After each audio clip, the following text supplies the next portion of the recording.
Hello and welcome back to another Rush Duel Links video. Today we're going to be predicting / making a wish list for the upcoming ban list that will take place because we've just had a GRF, and basically every time we have a KC Cup or a GRF we get a new ban list based on the information collected from the results during the GRF.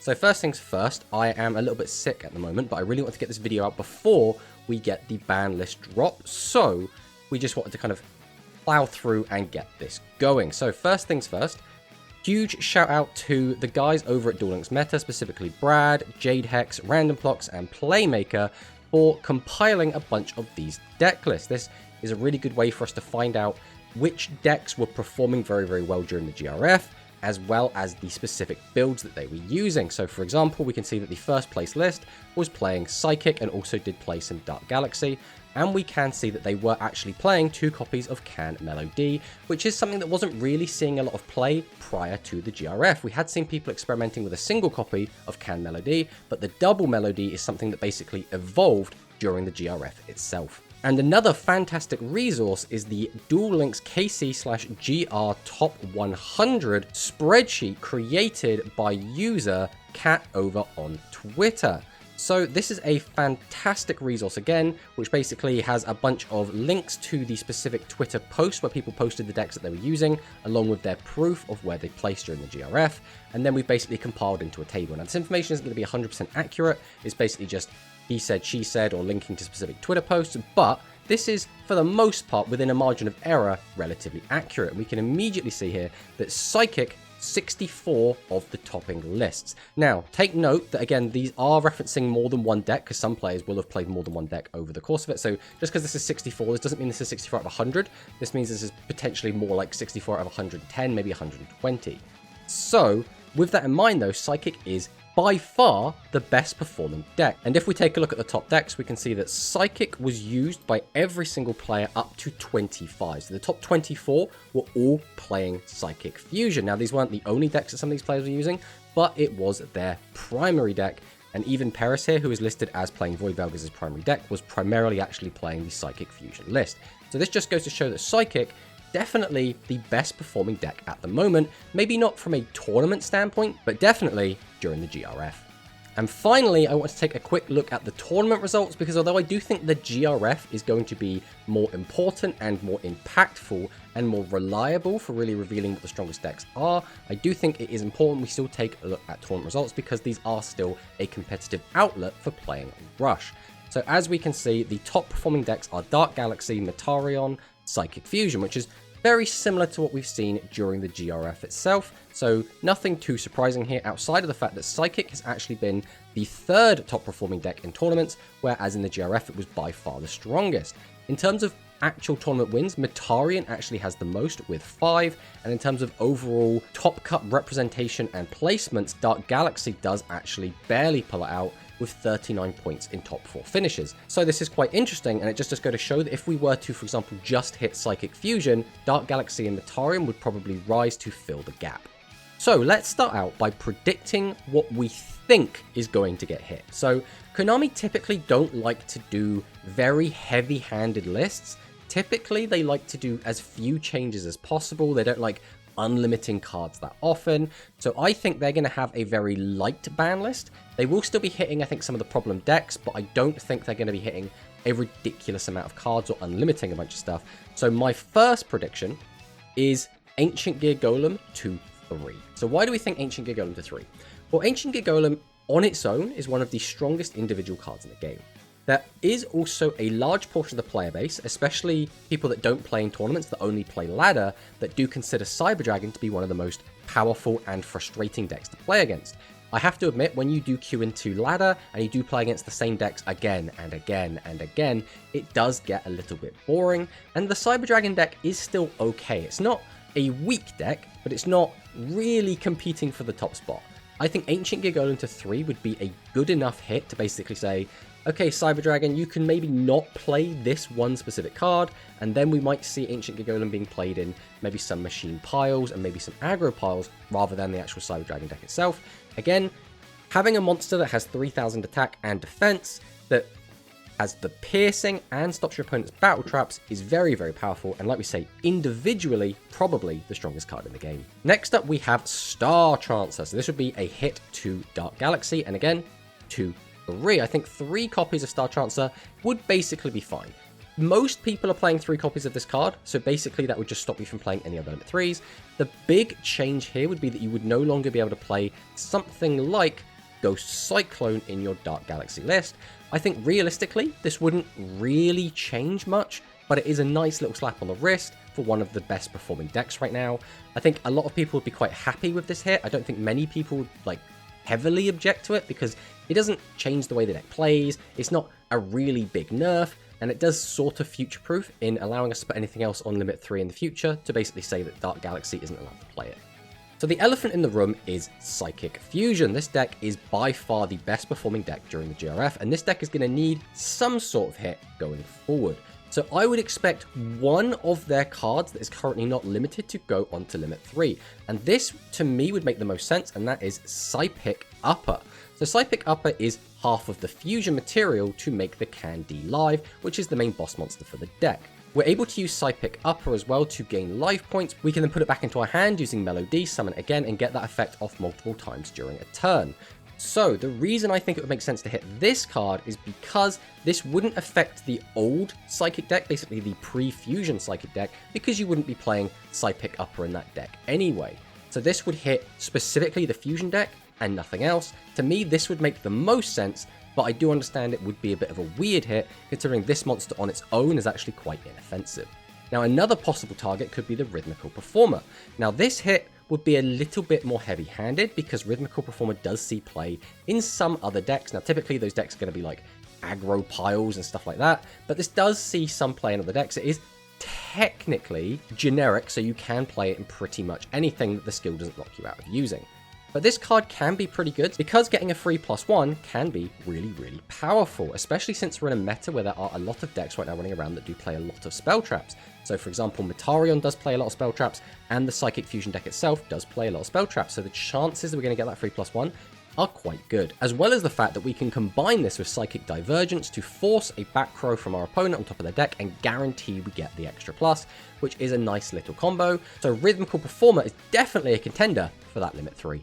And next up, we have Candy Live, and I actually think Candy Live should go to limit 2. So the reason I think Candy Live should go to limit 2 is because this means Psychic players won't be able to use Jamp Check anymore if they want to play both the Negate Attack and the Candy Live itself. Putting Candy Live to 2 would probably force Psychic players off of the Negate Attack and back onto Widespread Ruin, as well as get them off of Jamp Check. Now, you can play this deck with a single copy of Live, because the deck does have many tools to recycle cards from the graveyard back into your deck, or in this case back into the extra deck, so you could make it work, but it would become a lot more inconsistent and the deck might get a little bit clunky. I think Candy Live to 2 would be a little bit heavier the hit, but based on how well this deck has been performing, I think it is going to need some sort of substantial hit, and I think Candy Live to 2 could be the best option. So that is it for my predictions. Now we're going to move on to my wish list. So that is everything I think potentially we could actually see from Konami. Now we're going to go into everything I would like to see from Konami, but I don't really expect to see. And the first one is Unlimit Yami Ruler. There's going to be a lot of unlimits in here because I think the limit 3 list and the limit 2 list are a little bit bloated. But first one, Yami Ruler, the Dark Delayer. So Warrior Fusion is a deck that did okay on release, but hasn't really done much of anything. Having both Yami Ruler and Yamaterasu limit 3 is quite frustrating, as well as the fact that the reason both these cards are limited is basically to stop floodgate spam happening, so you can't like tech these floodgates into other decks. Realistically, I don't think that's going to happen. I think Yami Ruler could probably just come off of limit 3. Its effect isn't even that relevant anymore, because a lot of the best decks in the game right now can play under this anyway, so Yami Ruler just feels very outdated, and realistically I don't think this card needs to be limited anymore. The next one is Dark Sword Magician. Again, this card has seen on and off play very, very, very rarely in spellcaster piles. Realistically, I don't think this card is going to be doing much if it did get unlimited. I don't think this is something going to see a surge in play, but it's a fun card and it would be nice to be able to play it. Then there's Shining City Knights, a card that is very, very strange. I mean, maybe back when this card first came out and people were worried about 2700 double attacking Dragius, this could have been scary, but we're in a point now where I don't think this card's realistically going to do anything. I don't even think Aqua themselves would play it. Then there's Sparkheart's Girl. Again, I have no idea why this card was limit 3 in the first place. Very, very strange. No one plays Curtain of Sparks or Sparks, and reducing your opponent's attack is fine. Then there's Swift Gaia. Now this card right now, again, completely fine, could just come off the list. In the future, when the Gaia support does come out, we might want to re-limit this card, just so that the deck has a limit 3 and we can kind of control what cards go into the deck, which like generically good cards can be used. But as for right now, there's no reason to have Swift Gaia limited. Then there's Gekka, the Shadowflower Beauty, because plants are obviously going to be insane if we let them have this. So right now, this basically stops plants from having access to the limit 3 pool, and that deck is terrible as it is, so there was literally no reason to do so. And this card isn't even that good to be played generically. Like, it's not like people are going to use this like they used to play Seahorse Carrier. Realistically, Gekka wouldn't see any play. Then Necroman the Third. I do understand the reasoning behind limiting this card, but again, I think it's a little bit overblown. I don't think Necroman the Third would realistically see much play, so I think, again, can easily come off the list. Then there's Greystorm Reverie, a card that has done literally nothing. If this card got unlimited, maybe it starts seeing a little bit of play. I don't even think Reverie would see a ton of play if it got unlimited, but this card realistically is doing nothing right now, and if it was unlimited, at least might do something. Then there's Jointech Leo. This card basically gets back Ancient Gear Golem. Because we're putting Ancient Gear Golem to limit 3, I think you could also just unlimit this, and then you could make like a Jointech machine pile. We have already started seeing that kind of machine good stuff list, and being able to bolster that I think would be quite fine. That would be quite a nice contender to kind of surge into the meta, so Jointech Leo, just unlimit it. Then there's Constructor Desk Worker Tarask. Now the Worm Fusion deck has been doing okay. It hasn't been like super strong, but it has had a few tops here and there. It did get a top 100 finish in the GRF. Realistically, this card doesn't need to be limited. There's no reason for it to be. Making the deck more consistent isn't going to suddenly make it super, super powerful. I think we could unlimit this card and it'd be completely fine. Then, Burst Stream of Destruction. So this card is currently limit 1, which basically means if you want to play the Blue Eyes deck, we can't use Rice Terror Secure. So I think just taking this off of limit 1 would be fine. Moving this to limit 3 or to unlimited is probably fine. We still only actually have access to a single copy. So all this does is basically free up the ability to use that trap card. Then there's Ultimate Flag Beast Aim Eagle, and I think this card, again, could just be unlimited. The reason this card was limited in the first place was to take Negate Attack away from Machines, back when Machines was the best performing deck. Now, realistically, Machines is not the best performing deck anymore. It's nowhere really near that, so we could just easily unlimit this card and let that deck have its 3 Aim Eagle and its Negate Attack. Then there's Atrashoot Hydron. Again, Cyburst is not in the best spot right now. This was on limit 2 for the exact same reason as Aim Eagle, to stop them from using Negate Attack. We, I think at this point, can let the Cyburst players have their Negate Attack back. Then there's Seahorse Carrier. Again, this card did see widespread play back in the early days of Rush Duel Links, but since then we have so many more powerful decks, we have so many more powerful engines, we don't realistically need Seahorse Carrier to be limit 2 anymore. And finally, Aqua might actually be able to have all of their toys. And then there's Imaginary Reactor. This card is still very, very strong, and the Metarion deck is still also very, very strong. Now that deck has since fallen down a little bit. Compared to Dark Galaxy and compared to Psychic Fusion, it does look a lot weaker, but it has still won the most tournaments during this meta, and again, if we do hit those decks above it, it will suddenly just creep back in and become the strongest deck again. And don't forget, when this deck was the strongest deck, it had the best tournament results ever in Rush Duel Links history. This was the most dominant deck literally ever in the entire game.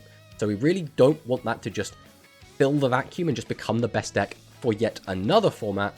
So I would really like to see this get limit 3. This will stop you from playing it in some other decks. This also takes away some of the other options. So for example, some people are playing Ghost Cyclone, so you wouldn't be able to play Ghost Cyclone in the Metarion deck. Then there is Thousand Knives. Again, this card is limit 1. I think this could go to 3 quite easily. Realistically, the Dark Magician deck at the moment doesn't play any limit 3s, so we can give this limit 3 and it wouldn't hurt the deck in any way, but allowing Dark Magician to actually have 3 copies of their Thousand Knives gives it a reliable way to beat set 3 pass and a reliable way to out maximums, which could actually be really, really good. I think there is a world in which this deck is actually somewhat competitive, but right now, with only a single copy of Thousand Knives, that is just not going to be the case, so I think limit 3 Thousand Knives. And now we're going to talk about some limit 2s, and the first one is going to be Phoenix Dragon. I think Phoenix Dragon could get bumped to limit 2. What this would basically mean is most people are going to be playing Negate Attack in their Dragon decks anyway, so this will allow them to play a single copy of Phoenix Dragon. I think having one copy of Phoenix Dragon would be completely fine, especially since we did get some leaks letting us know there are some Dragon cards on the way. The Dragon decks in the game currently are also, they're very close to being good, but they're not quite there. So I think just giving them basically a single copy of Phoenix Dragon would be pretty good for the deck. I don't think it would break anything, and I think it would be a lot of fun. Next up, Call of the Earthbound. The Call of the Earthbound to 2, I think, would actually be pretty good for the game. So what this would do is it would give you a few more defensive options against the decks that will just kind of kill you out of nowhere. The idea behind giving more decks access to this card, because again, chances are we're going to be playing Negate Attack, so really we're only going to be giving people one copy of Call of the Earthbound, and this will just be one extra trap to try and help out in protecting yourself from just getting OTK'd out of nowhere. Now, the big menace of the format prior was the Ashura Star Type Change Beam Metarian deck, which, again, could OTK you out of nowhere, and there wasn't really a lot of counterplay. It was literally have Negate Attack or die. So to try and prevent that from happening in the future, because again, as we go forward, as skills get better and as we get a stronger card pool, more and more stronger OTK decks will come out. I think right now this card would actually be pretty good because you can always just leave one monster face down in defense. So for example, right now, Psychic is able to reduce all of your monsters' attack to 0 and attack over your guys. By using Call of the Earthbound, we could potentially survive that OTK play by having them redirect an attack into one of our defensive monsters. Now, I really don't think Konami will do this because Konami seem to want to limit the amount of defensive options we have as much as they physically can. So I really don't think they would do this, but I think this would be a fantastic change just to give just an extra defensive option, which would be really, really nice for the meta. Next up, we have Meteor Charge, and this might come as a bit of a shock, but we did also mention this in our last video. Again, if we nerf all of the best decks in the game, all of the best decks from the last format, such as Light Galaxy, suddenly become very strong again. So I think Meteor Charge to 2 would actually be pretty good. Again, we would take Negate Attack away from one of the stronger decks, as well as limit the OTK power and the overly aggressive playstyle of that deck. I think a lot of people didn't enjoy the previous format because Metarion could OTK you out of nowhere, which wasn't very fun, and Light Galaxy would punish you for playing weak statted monsters, which also wasn't particularly fun. So I think in terms of the good of the health of the game, I think getting rid of these silly OTKs is going to be really good. But I also think that getting rid of cards and decks that specifically punish you for just playing the deck you want to play is also a good thing, which is why I think Meteor Charge to 2 would be pretty good. And the last limit 2 is going to be Metarian Ashura Star. So the reason we want to put this to 2 is basically to take away the other limit 2s, in this case, Negate Attack. So previously, we have put limit 2s on all of the best decks in order to not allow them to play Negate Attack when we move that to 2 as well. This is basically doing the same thing. By putting these limits into play, the only strong performing deck right now that could actually keep playing Negate Attack would be the Dark Galaxy list, which I think would be fine. I mean, maybe we could also slap a limit 2 on them, but I think realistically, curving Light Galaxy, Metarion, and Psychic Fusion from being able to use Negate Attack are the big 3 that I would like to focus on, because I think they are the most frustrating decks to play against. Realistically, Ashura Star is the best Metarian Fusion. Being able to pop any face down card is incredible, as well as being able to have that OTK potential with Type Change Beam. And speaking of Type Change Beam, Limit 1 Type Change Beam. So Type Change Beam is just such a powerful card. Realistically, even at 1 copy, sometimes your opponent will just draw the 1-of, and they will just OTK you out of nowhere. Being able to spin your opponent's board without really any time for any interaction is very powerful. Being able to absorb all your attack and attack over for a big OTK play is also really, really powerful. On top of the fact that as we go forward, we'll get more and more trap cards that will require your own monsters to be a specific type. Type Change Beam will basically turn off all of those cards. So I think Type Change Beam, personally, is still the big problem card of the format. In the future, I foresee this card also creating more problems, so I really would like to see this card either get banned or go down to 1. We're going to say go down to 1 for this video specifically. But realistically, Metarion isn't really the issue, and neither is Type Change Beam. It's the lack of defensive options, as well as only having 6,000 life points, and then skills obviously also giving us even more power than we had in the OCG. All of these 3 factors combine to basically make the games a lot quicker, make games more aggressive, and make OTKs a lot more prevalent. So in terms of skill changes, there's only one that I would actually really like to see, and that is just a small hit to Void Destruction. So all I would like changed here is that instead of if a monster with 1600 or more attack was sent to the graveyard as effect, you can add one of those cards to your hand, we changed this so that it's only if a normal monster with 1600 attack is sent to the graveyard or a level 7+ monster. Basically, we just want to change this skill so that we cannot use it to get back the Star Trancer. I think realistically, this would take the edge off of Dark Galaxy. Its over-aggressive nature then wouldn't end up causing a lot of issues. Realistically, this deck is never going to run out of steam. It's not like the Light Galaxy deck where you'll run out of spells and then the deck will kind of stall. This deck can just keep recycling, and always have the tools it needs. So I think just taking away a little bit of that piercing and a little bit of that bonus damage could be enough to kind of curve it and make it not feel quite as powerful. Realistically, I don't think we can hit any of the other skills in any meaningful way that doesn't completely destroy them. I think this would be a nice little slap on the wrist nerf that will just bring Dark Galaxy down a little bit without actually killing the deck. So in my personal opinion, I actually think this meta has been really enjoyable, and I think the meta is in a pretty good place, but it is undeniable that a more diverse meta is generally more fun for the community overall. So even though I really like the Light Galaxy deck, I would like to see it hit a little bit, but I would also like a lot of the other decks to also receive lighter hit. Not as harsh as the Psychic Fusion deck, but I still would like to see them get hit a little bit. But thanks for watching the video, and I'll see you next time.